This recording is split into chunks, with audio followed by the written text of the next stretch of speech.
Assalamualaikum warahmatullahi wabarakatuh. Izin sharing sedikit teman-teman. Pragmatisme. Ya, pragmatisme adalah filsafat yang didasarkan pada manfaat dari tiap gagasan. Pragmatisme telah mengubah tujuan politik dari yang bersifat ideologis menjadi bersifat praktis.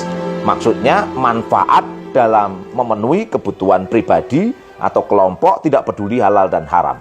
Pragmatisme dalam politik demokrasi adalah sesuatu yang melekat dari dalam demokrasi itu sendiri, artinya built in, ya. Mengapa?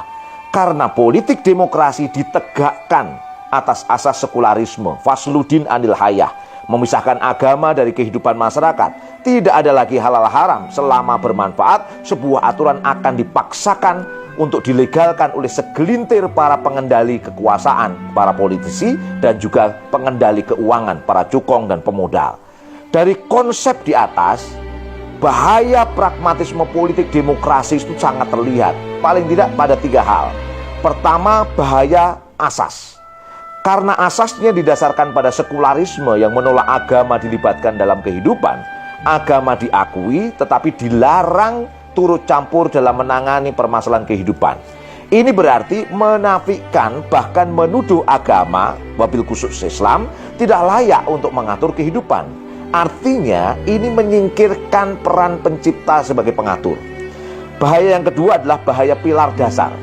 Pilar dasar dari demokrasi adalah kedaulatan di tangan rakyat, asyiadah li sya'bi. Ini bertentangan dengan konsep bahwa manusia adalah hamba yang diciptakan oleh Allah Subhanahu wa Ta'ala.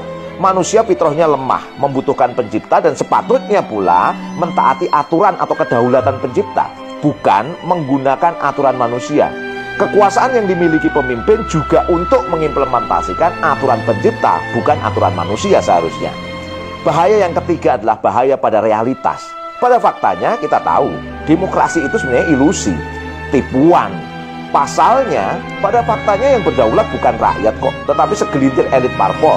Tidak mungkin mengikutkan semua rakyat dalam membuat aturan. Mereka mendalihkan perlunya perwakilan dalam bentuk legislatif atau parlemen.